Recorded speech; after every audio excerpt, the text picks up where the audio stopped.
So thank you for the invitation. I'm very happy to be here. I have a short story. Whose scope is related to what has been discussed this morning today.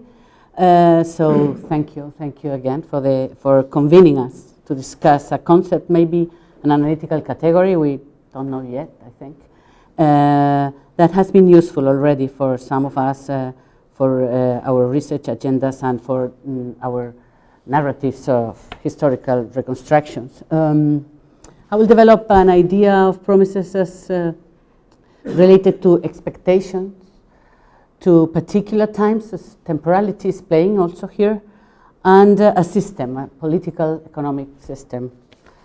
So on February 15, 1991, the Barcelona daily newspaper, La Vanguardia, in the special pages weekly devoted to medicine and health, included a brief report on the effects of the antibiotic phosphomycin in the treatment of urinary infections. The antibiotic, said the report, cures the infection in just 1 day when administered as a salt. So this antibiotic was detected in the late 1960s and manufactured in the early 1970s in Spain. Phosphomycin might well be regarded a Western product as part of a network of subjects and objects during the economic miracle of the 60s in the West. So following the promises that circulated along with the earliest information on penicillin in Spain immediately after the end of World War II, and despite the debates among physicians of its healing capacity against infections, expectations increased due to its scarcity and the strict norms for its administration imposed by the Spanish Commission that distributed the early batches received. Its availability in the black market contributed to its miraculous image. The drug was increasingly wondrous, as it was either scarce or unavailable. By 1948, the Spanish government approved it to be manufactured. So, well, no. This is the structure of phosphomycin. That's a beautiful chemical structure, I might say. It's a ring with 3 bonds, and it's very unusual. It was very unusual at the time, and is still unusual. So one of the 2 firms, Compañía Española de Penicilinas y Antibióticos, was project to build a factory for the industrial production of penicillin, was approved, signed an agreement with US pharmaceutical firm Merck that was the origin of a second agreement agreed upon in 1954 to manufacture streptomycin, and a third one to establish a research program called Screening Program to search for new antibiotics. From 1954 on, this screening program, as it was called, set up in the bottling plant of Cepa, fit with an industrial style of work and created a proudly maintained research agenda based on microbiological skills to detect antimicrobial activity in soil samples received by the laboratory. So 8 years of systematically testing hundreds of samples was followed by a new method that led to the detection of a new antibiotic until then unknown by the program. The discovery of this new antibiotic has been proudly evoked in the remembrances of the Spanish researchers who were participants in the firm and in the annual board meetings of those years of the Spanish firm. The new antibiotic was isolated and identified as part of this research program, was named first phosphomycin, later phosphonomycin, then phosphomycin, and finally for its marketing in Spain it was given a shorter name, phosphocina. This is the story of an expectation that was fulfilled with literally manufactured a new drug whose life was not only in the clinic but also in the research laboratory. The long life of this antibiotic, more recently prescribed for urinary infections, started as a result of an apparently modest and routine research program that Merck has transferred from its research laboratory to a Spanish collaborator Compañía Española CEPA. The overlapping activity in therapy and in the research laboratory would eventually become a usual feature of many other antibiotics and should be considered at the origin of a research space under the name of cell biology, a term that started to be used after World War II, as far as I can tell from a quick survey of titles and names of journals and books. So for an analytical framework, I'm inspired in part by Reinhard Koselleck's proposal. Koselleck's theory of historical times is based on the experience and expectations of a particular time in the study of a vergangene Zukunft, that is, in search of deciphering the changes in the relationship between the past and the future of an agenda, and between experience and expectation given during a given Neuzeit, a historical time that opens new futures. So Koselleck's theory of historical times is one in which experience, expectations, and time all play a part. The events and structures of a given time are agents at play. So in my case, those agents are penicillin and later antibiotics as a created need, and the government of a dictatorship in the open future of Western European reconstruction after World War II of the political influence of the Allied countries. Penicillin and other antibiotics were therapeutic agents and historical agents. Their existence created new conditions in medical practice for curing infections, for creating opportunities for industrial production through international collaboration between two firms, one from Spain, one from the US in my case, and this generated further needs regarding antimicrobial drugs. For the microbes that resisted the known antibiotics of the time, new ones were searched for, or other strategies played, such as offering combination therapies of two antibiotics already known. At the time, microbiology and bacteriology were expanding research areas in experimental biology, not only as landscapes for producing new drugs, but as labscapes, if I may borrow the term of Koller's book, which took advantage of those drugs for further microbiological experiments that would contribute to the emerging field of cell biology. So microorganisms were experimental systems for the production of new drugs, namely antibiotics, and antibiotics turned out to be not only goals, materials to be discovered, to be used medically and put in the drugstore.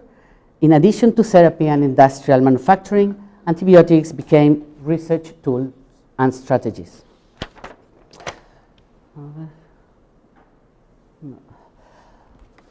Although penicillin was greeted everywhere as a lifesaver, I'm briefly introducing here the history of penicillin in Spain. The singular political circumstances of Franco's dictatorship led to the particularities of its heroic reception in Spain. This specificity was also related to extreme poverty that characterized the early of Franco's regime. Rationing was enforced throughout the 40s, and the black market in basic foodstuff and pharmaceuticals through corruption in local politics flourished in the formally centralized and bureaucratic new state. Out of the poverty, illness, and miseries of the life in post-war Spain came the cure. In the devastated landscape of the post-war, Spanish people could have been sensitized to the miraculous effect of penicillin and to perceive its wonders as a new order in relation to the role of science and the treatment of disease. The decision was taken by the Spanish government to promote its industrial manufacturing in 1947. Spanish penicillin manufacturing was a state-promoted process led by the industrial policy authorities, which kept any initiative toward industrial production as a government prerogative. Two projects to create firms and factories for this aim were approved by the government. The process was in private hands, while the authorities retained permanent control over contracts and foreign currency expenses. Despite the highly controlled industrial production, penicillin got a life of its own, independent from the government and from its availability. Its effects were well known. The history of the circulation of knowledge about penicillin among the public, among Spanish citizens, in the case I'm presenting here, has remained elusive. Penicillin was above all, as Robert Budd has argued, a post-World War II icon, and I would like to add also an agent for recovery from the miseries and devastation of the war. Penicillin remained both a material object and a symbolic one in the papers and on the newsreels films. And knowledge about it circulated earlier than the drug itself. An advertisement of its healing capabilities was never included in the Spanish collection I consulted. In any case, the citizens knew about it already. The first batch of penicillin arrived in Spain, according to newspapers, in March 1944. Smuggling became the main form of its early circulation. Smuggling of the therapeutic agent was a feature of the time. The war and scarcity worked together in creating anxiety toward obtaining it. A new power associated to a new future. Antibiotics traveled, as did the knowledge and the methods for using it, protocols for administrating them, to deceased persons in the consulting room and in the clinic, and in both spaces, medical authority played a part. So by the late 40s and early 50s, the Western future was being invented. Among others, it took the form of the cure for infections. The cure was the future, and the material of such a future was the drug itself. Recovery from the war was the agent. Antibiotics were among the techniques that contributed to the end of the war. They were received as progress, as technological and scientific progress, as a promise for prosperity based on science, on expert knowledge, and on the power articulated around them. The construction of research was one of the bases for European development. Its economy, its industry, its social life was the ideology of the post-war organizations, some of them directly involved in the promotion of scientific and technological research, such as UNESCO, United Nations Educational, Scientific and Cultural Organization, created in 1945, and the OECD, the Organization for Economic Cooperation, created in 1948, that was the office for distributing the Marshall Plan budget in allied countries, were influential in research policy and research activities. All of them and their agendas are at the origins of what would later be known as science and technology policy. The tone of the post-war press, of dailies and weeklies, of media more generally, also broadcast and early TV news, was of propaganda of science and technology as vehicles toward development. In the case of Spain, the celebration of the new drug, penicillin, and the promising future it brought for a better life feature the tone of the public newsreel. The documentary, I need my, sorry, to show you the newsreel. It's a 1 minute thing, so it's just to give you an idea of the images. What should I do? Where is the plug? Esta es mi culpa, perdón. Sorry for that. But yeah, it's a short newsreel about the early uses of penicillin. You all need to open the... No, we can just... Ah, claro, porque hay que poner eso, ¿no? Ay, sorry. No, pero, espera. We cannot have both? No. Ah. A ver. ¿No funciona esto? Ah, it's my fault, sorry. It's a short piece, but it's very nice. Okay, if we cannot do it, I can make it without it. But it's a pity. Aquí ya está. Ah, okay, let's forget it. Maybe later. It's very strange. No, dale a minimizar. No, a cerrar, no a mí. No, a minimizar. Aquí en este. Ah, bueno, perdón, sorry. Okay. Okay, It's, so here we are. no, no es abajo, penicilina, no. Abajo del todo. Aquí. Me parece que es... P, es en la P. Ah, en la P. No, pero da igual. Ah, God, I'm so sorry. Okay, Now, that the rhetoric of the images that you would be. Aquí es esto, this one. ¿Eh? Si lo puedes poner fuera, ¿no? Para que se pudiera abrir desde ahí o no. Claro, porque es película. Llegamos a la preparación necesaria para utilizar la técnica de nebulización. Ay, ¿se puede bajar el volumen? No, eso ya es demasiado, ¿no? De suero fisiológico en el frasco de penicilina en polvo que contiene 100.000 unidades. ¿Esto qué es el nodo? Yes. So the rhetoric of the images, the cleanness, the brightness of steel tools, nurses in white administering penicillin to a child, to a young woman, an old woman in a common room of a big hospital, new drugs to take care of and cure the unprotected. So you will say, 1 minute.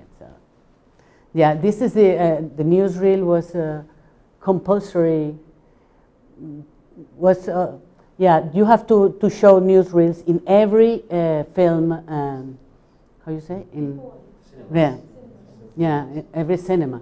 So it was a way of Franco regime propaganda about whatever new. So you see the children, the nurses. It's the end of the 40s. It was a terrible decade. I mean, it was extremely poverty time, and well, it was called the decade of hunger, for you to have an idea. So time was manufacturing its future by materializing penicillin and later streptomycin by making it available to every pocket, as they say, after years of scarcity and black market.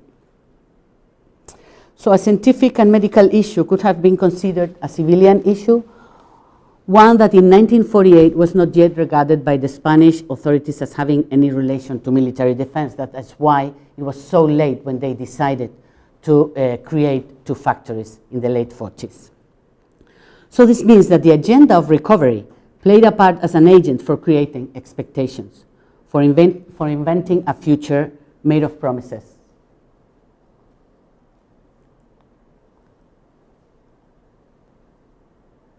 So then I found out that there was a physician, a clinician expert in, how is it, the ear and the nose, how is it? Otorhinolaryngologist? How you pronounce it? Who wrote the first book. Well, okay, that's fine. So let's close it. Thank you for your patience. And let's be back to my, ay, qué horror, look at this. What is it? Okay, so,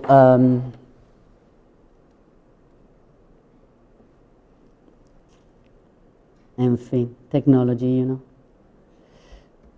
Okay, so, this means that the agenda of recovery played a part as an agent for creating expectations, for inventing a future made of promises. So at some point during the international post-World War II recovery, policies toward the so-called development generated futures.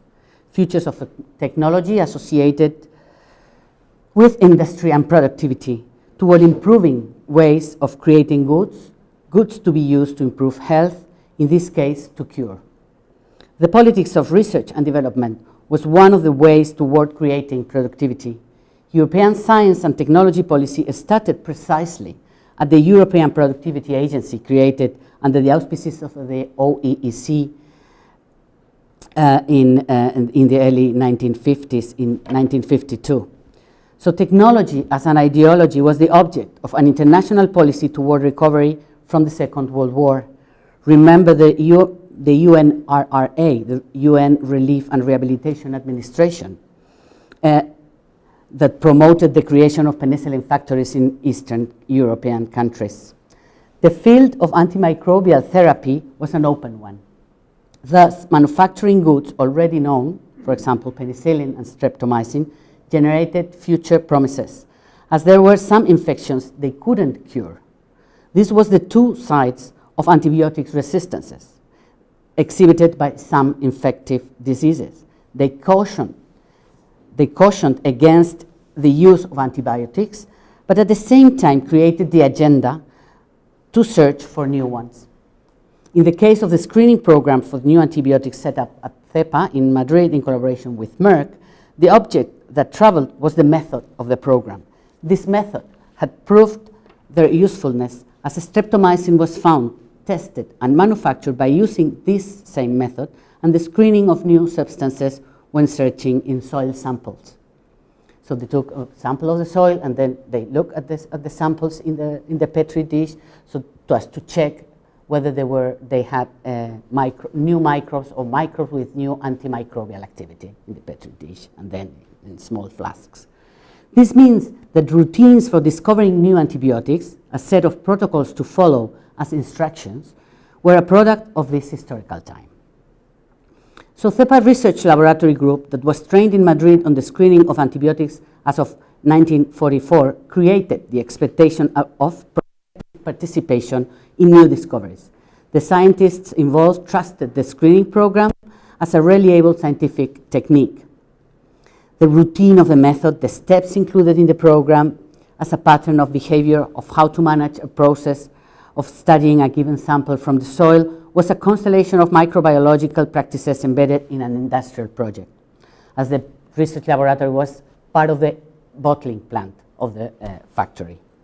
This industrial project has its own productivity agenda. The group had to contribute provided they have the appropriate training and tools. So weak antibacterial activity can be detected with a method.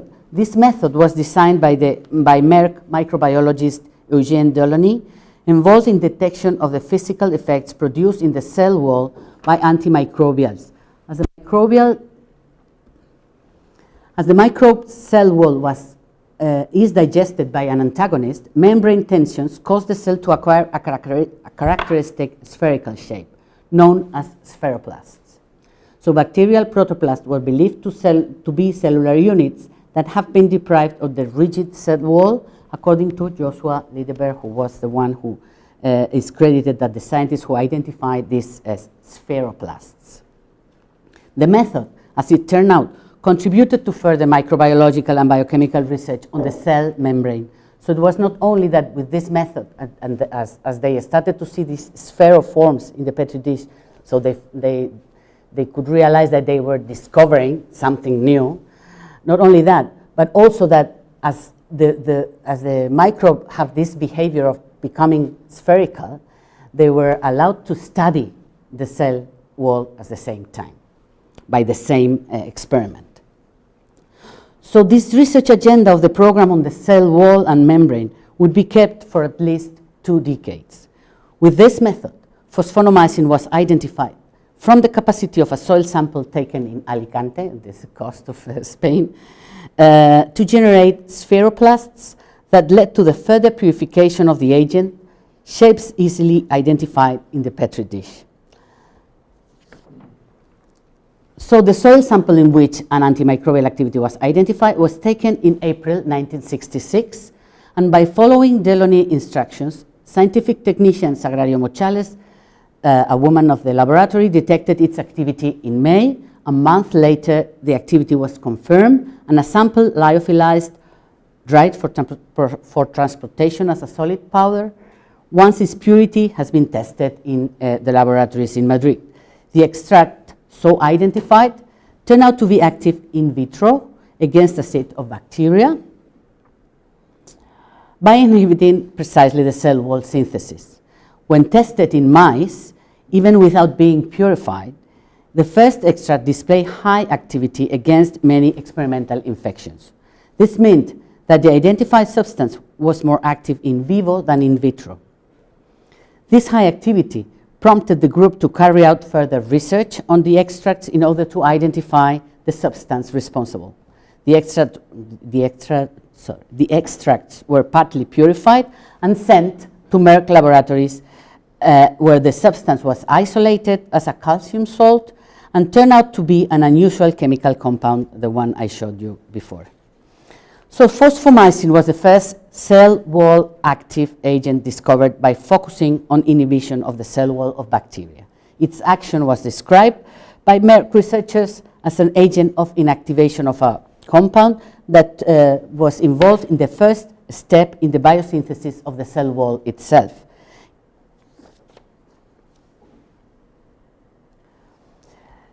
This is the knife. I love this, but I don't think we have time to explain it, but they were describing how the product functioned by precisely competing with the substance that was on the living bodies, phosphonomycin was competing with this substance, that explaining how it was that the cell wall was not synthesized, so cell growth was prevented. So in the environment of needs and promises based on science and technology, phosphomycin was a predicted achievement. It was a goal of an investment in research by a private firm, or so the rhetoric of the managers went. It was received by both the Spanish research group and Merck. By this time, antibiotics were also research tools themselves, used by microbiologists in search of how antibiotic action mechanism affected the cell wall. As a collective endeavor, phosphomycin was a collaborative achievement of two firms, and for the Spanish research group at CEPA, the Spanish firm, it created even higher expectations. New antibiotics would be found if they looked carefully enough at the petri dishes in which samples were cultured. Its Merck name, MK0955, was kept, and the drug itself would remain a Merck achievement, even if the US firm decided not to manufacture it. Phosphomycin was characterized as a new broad-spectrum antibiotic with unique antibacterial and cross-resistant spectra. The project had a high priority in Merck, and technical support was provided by Merck to CEPA to build the factory and put to work the technical requirements tested in the pilot plant. Within the Spanish company, a professor at the University of Madrid Medical School, a physiologist, Antonio Gallego, took the lead in developing the project of putting this new antibiotic into the research market. Phosphocina seemed to have been one of the most well-regarded projects of Gallego himself, a medical scientist trained in the US at the Rockefeller Institute for Medical Research. Phosphomycin was manufactured in Spain from 1973 on, while Merck kept its rights to market it in the rest of Europe by paying 4% of the sales to CEPA. By this means, phosphomycin returned to Madrid for industrial production after having been sent to Merck research laboratories to confirm its activity and to determine its chemical composition and structure. The factory was designed based on the pilot plant developments in Rahway, and for this reason, engineers from the Merck Department of Chemical Engineering went to Madrid according to the testimonies of the engineer from Merck involved in the design. In 1972, building of the production plant began. This Spanish firm deployed an advertising campaign when phosphocina was put on the market in March 1973. A press release followed. Intense activity to set up a factory for a chemical synthesis of this small molecule. It was marketed for oral, intramuscular, and intravenous administrations in capsules, syrups, and vials for injections. 4 pages of advertisement were published by the weekly medical magazine Noticias Médicas.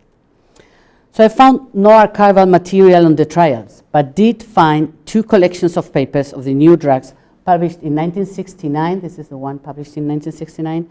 This collection was the result of the earliest tests and trials in the US and was published in the volume by the well-known collection edited by penicillin expert Gladys Hobby, Antimicrobial Agents and Chemotherapy. The second one, published as a special supplement of the Swiss-based journal Chemotherapy, was a collection of papers on pharmacology and pharmacodynamics of this product, laboratory tests, and clinical trials in clinical and research settings in Spain. So the development of phosphomycin coincided with microbiological research done with other antibiotics as well on inhibiting the synthesis of the cell wall. The antibiotic became, as others already were, a tool in microbiological studies on the composition, structure, and synthesis of the cell wall in many research groups, both in Spain and abroad. The new drug turned out to be not only a future product of its near past, but a long-lived antibiotic that fulfilled a promise of innovation, and also participated in the early days of cell biology, in the biochemistry and molecular biology of the cell wall. Thank you.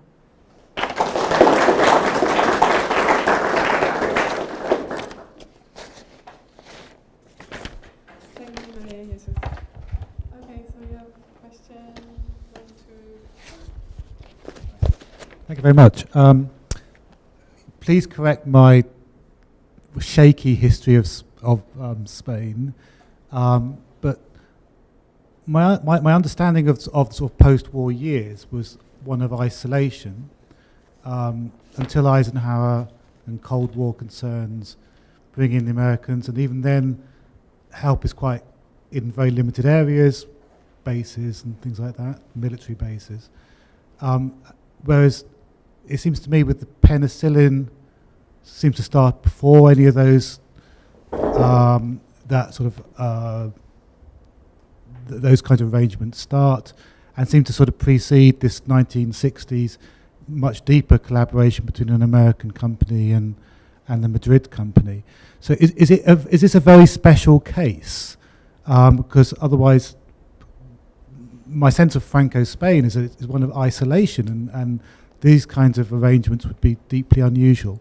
But I may be entirely wrong, so please tell me if I am. No, thank you very much for the question. Because, it was politically isolated, but it was never isolated concerning trade and circulation of many knowledge and materials, you know. Trade was really open, and from the 90s we know there have been many studies in history of industrial firms and history of economics that show that in England, for example, they were buying oranges during the whole dictatorship from the early 50s, immediately at the end of the World War II. So the market was in part opened, and it was one of the double faces of the dictatorship. They played the political isolation, and the Allies as well. They played the political isolation, but at the same time, some trade was possible. Not only penicillin, radioactive isotopes came by the late 40s too, before any diplomatic agreement between the US and Spain. And when US government was being very careful concerning any political gesture toward that could have been interpreted as a support for the regime.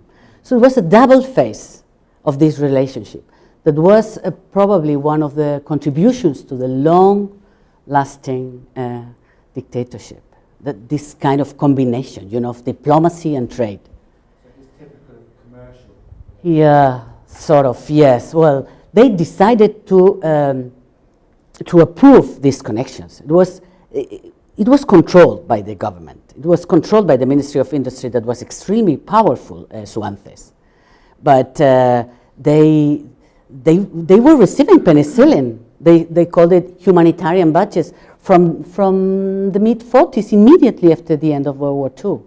So they created a commission to distribute the few amounts of penicillin they were receiving. And it was at some point in 1946 or early 47 that they say, okay, we have a huge demand, and we're not going to receive enough penicillin for this market.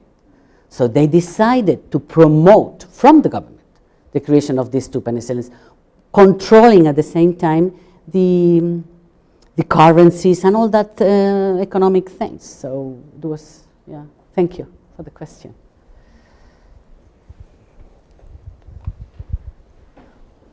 Yeah, you've made a wonderful presentation, not only of the physical significance, but also of the spiritual significance of penicillin. There are two periods, one early and one a bit later, when penicillin clearly isn't working. In the 1950s, you get the huge wave of antibiotic-resistant phage 70-71. And then just at the time of your launch, you have in Spain particularly the emergence of antibiotic resistance pneumonia, which emerges 72, I think. I think so, yeah. And then 50% of all pneumonia becomes antibiotic resistant very quickly. And I wondered if this is kept internal to the medical profession, or whether this becomes more widely known among the public, and what the response is. You mean the resistance? The resistance. The resistance events. Well, they use the fact that there was resistances to support the research program. So this was the main thing, because I didn't follow the process of this pneumonia. I know about it, but I haven't done research on this. But all I know from from the scientists I studied is that they used this narrative of the need of finding new ones so as to be able to overcome these resistances. And it was always this double phase of resistances, no? On one hand, there was this idea of resistances that make antibiotics to be useless forever. I mean, there wouldn't be ever an antibiotic able to kill some kind of pathogens. But at the same time, they use it to, let's try, because research would help us to overcome this circumstance. So it was sort of used many times, this fact. Can I ask one? I was really interested in the antibiotic as an agent of history, and I'm wondering, do you have any further remarks about its relationship with the media in becoming an agent? Yeah, well, yeah, I have done some research on it, but you know, what they did in the media was to publish a special kind of advertising. I don't think I have any copy here, but they published from the early 50s advertisements that were not advertising penicillin as such, because it was not possible to do. Drug advertisement has been strictly regulated in Spain as everywhere. So you are not able, and you were not able to advertise, take penicillin, it's very nice. No, this was not possible. That's never been and is not today. So what they did was to show modern factories, modern settings, technical devices with which penicillin was purely weighted, labeled, bottled, and all that stuff. So it was a very nice style of marketing, showing, and that's why I'm talking about prosperity, because you know they showed this very clean, very modern devices to open and to these glass ceilings with gloves to weigh the penicillin very cleanly, with purified air coming, being recycled in a system very complex. But this is another story. It's the advertisement of penicillin that is fascinating. Thank you for the question.